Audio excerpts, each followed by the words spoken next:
Hey everyone, welcome back to another Roman Reacts. We're here today to watch another video from the Fat Electrician. We're going to be watching another one of his crazy ones. It's called The Greatest Attack Jet You Never Heard of. A-37 Dragonfly, the Super Tweet. That's the name of the title of that. But yeah, we're going to be continuing to watch these, having fun, having a go, and just keep on enjoying and learning all about history and it's always great to have a good week dedicated to watching some history stuff and just learning and just having fun with it. So anyway, well, let's just dive on in, have some fun with this, and have a good time. So here we go. So yeah, here we go. So it came out like a year ago, but it says that, but it's actually May 21st, 2023 is when it came out. But yeah, I'm curious. I'm really curious as to what it is, so let's have at it.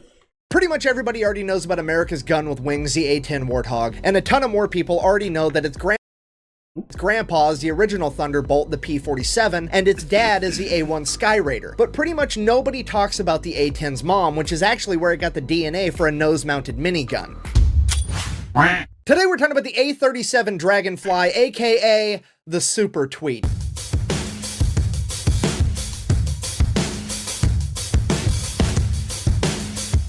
Huh? That's a...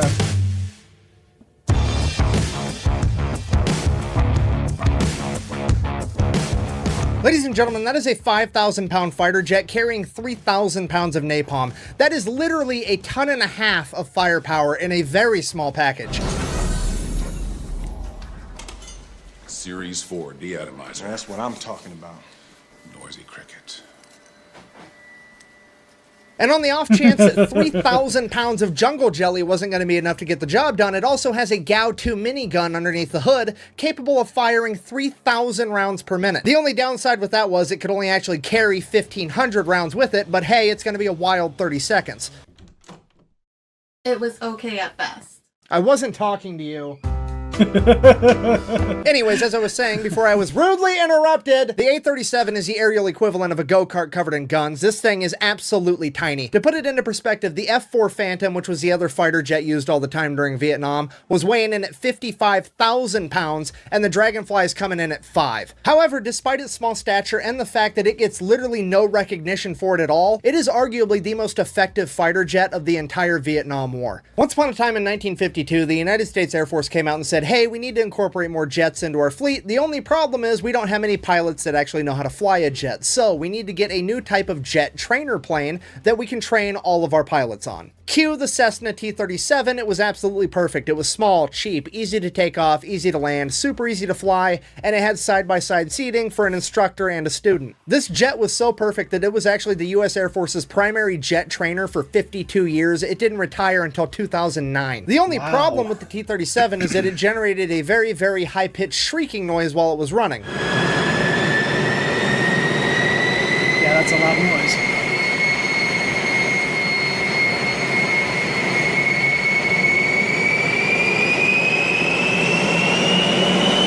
That noise unaffectionately earned it nicknames like the Screamin' Mimi, the 6,000-pound dog whistle, my personal favorite, the Converter, due to its unique ability to convert fuel into fucking noise, and of course, the Tweety Bird, which would later be abbreviated to simply the Tweet. And that's pretty much all you need to know for right now. Fast forward to Vietnam. All right, so Vietnam, basically the United States is finding out the hard way that ultra-fast fighter jets like the F-4 simply are not that great at providing close air support to troops on the ground. As it turns out, it's pretty hard to aim a bomb while you're traveling at the speed of Mach fuck and actually hit the target. Who'da thunk? And as we've talked about in a previous video, this is actually where the Navy's A-1 Skyraider is performing way better than anybody thought it should, due to its ability to fly low and slow and actually engage a target accurately. The Air Force, seeing all the Navy's success, said, hey, we need to do the same thing. The only problem was the Air Force didn't have Skyraiders, and they didn't have the time to come up with a whole new plane, so what do? You take the Air Force's T-37 trainer jet that every pilot you've had has been trained on for the last 2 decades, cover it in guns, and send that bitch into combat, obviously. Okay, obviously Wow. they didn't just cover it in guns. They also gave it a cool paint job. They swapped out the engines, gave it a couple of General Electric J85s. Those are 3 times more powerful than the original engine, and they ran so hot and the Dragonfly sat so low to the ground that it would actually melt the asphalt beneath it if it didn't get going once they started it. And then also, I don't know why I think this is so cool, but I do, these little nub thingies on the end of the wings now, those are extra fuel tanks. Each one of those holds 95 gallons of fuel so that it had a better combat range. So the Air Force created this badass little fighter jet. The only problem now was none of the actual fighter pilots wanted to fly it because it wasn't cool enough. It was too small, it was too slow, blah, blah, blah. So the Air Force was like, well, I mean, technically, pretty much every pilot we have has been trained on this thing, so fuck it, they just started pulling pilots from other places like refuelers, supply, cargo pilots, everybody, and they just started putting them in these little fucking jets and sending them into combat. Surely, this is a recipe for disaster, right? Wrong. The Dragonfly and its not fighter pilots would immediately go on a rampage. They quickly became the most accurate close air support aircraft in the entire Vietnam conflict. Their average accuracy was within 45 feet of the designated target. Bah! 45 feet doesn't sound very close to me. Bah! Dude, we're not talking about playing darts here. This is 3,000 pounds of fucking jungle jelly and white phosphorus. Believe me, the only difference between a bullseye and 45 feet is maybe enough time for you to say, oh fuck, before you wake up dead. Not only was the A-37 Dragonfly absolutely devastating to the enemy, but it was also virtually untouchable in the most comical way possible. You see, enemy anti-aircraft gunners were accustomed to firing at F-4 Phantoms traveling at like 1,400 miles an hour. But when the Dragonfly showed up topping out at like 500 miles an hour, the enemy anti-aircraft gunners would always overshoot, so the Dragonfly pilots just got to fly and watch all the flak and shit explode like 5 miles in front of them, and then they just got to drive right through it after the fact. Maybe the best example of slow is smooth and smooth is fast I've ever heard. Which brings us to the second chair in the phallic excavation. I mean dick dimple, I mean cockpit. Second chair in the cockpit. Remember how I told you they were side by side, one for student, one for instructor? Well, in the combat version, the Dragonfly, they didn't need a second pilot or a spotter or anything, so the chair just went empty most of the time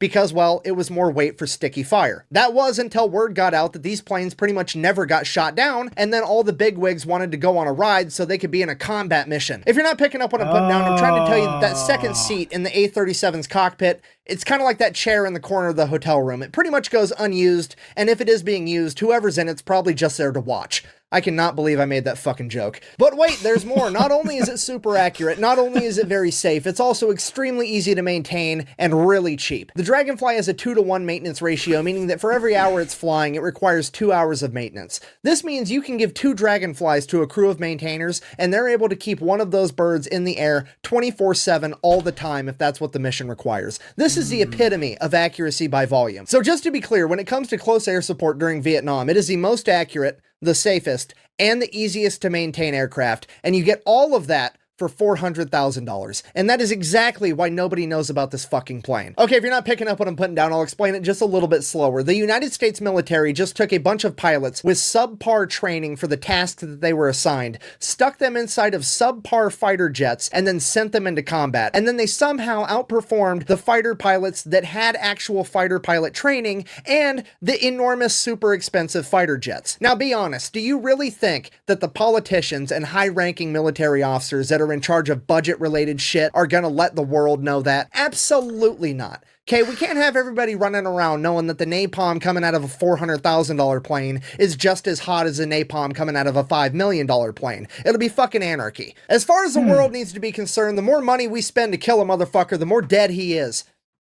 I guess. It's fucking stupid. So the war in Vietnam ends and the US military cannot get rid of these Dragonflies fast enough. They are literally giving them out for free like they're fucking candy. They're giving some to Australia. They're giving some to the South Vietnamese. They're giving a bunch to the countries in Central America. Some of the ones that went to Central America are still in service today. That shows you how badass this plane really was. So they give away all these... Wait. Which countries you said? These perfect South Vietnamese. They're giving a bunch to the countries in Central America. Central Some of the America. ones that went to Central America are still in service today. That shows you how badass this plane really was. So they give away all these perfectly good planes for free, but then trouble would strike because now guess what? Oh no, America doesn't have a close air support plane anymore. Who could have predicted this? I guess we better just, you know, build a new one. It's going to be bigger. It's going to be better. The minigun in the nose this time is going to be absolutely enormous, and it's all going to come at a price tag of like fucking 20 times as much. But hey, politicians got to feed their kids somehow, right? Ladies and gentlemen, the best thing to ever come out of political corruption, the A-10 Warthog, aka America's gun with wings. We have now officially come full circle. So, in conclusion, ladies and gentlemen, the A-37 Dragonfly is the most effective fighter jet that you've probably never heard of, and it's all because it and the men that flew it were way too good at their job for their price tag. Thank you for watching the video. Best way to support the channel is go buy some merch at thefatelectrician.com. Quack bang. Out. You know, next time the U.S. government's going to give away some fighter jets, they could at least raffle them off to the taxpayers that paid for them, because I'd like a fucking Dragonfly. All I get is fucking Dragon Balls to fucking dead.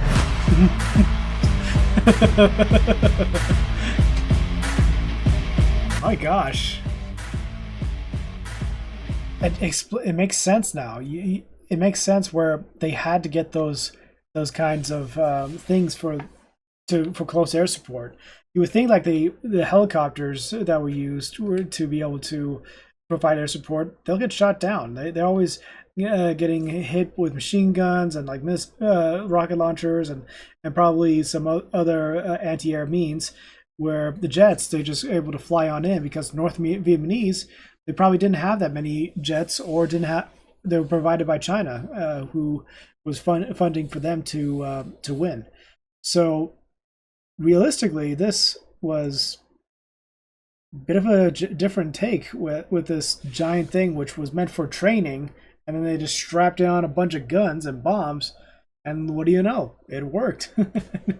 And I wonder if there's any still today, by chance, that still exists. I know they mentioned Central America, so probably some of these still exist.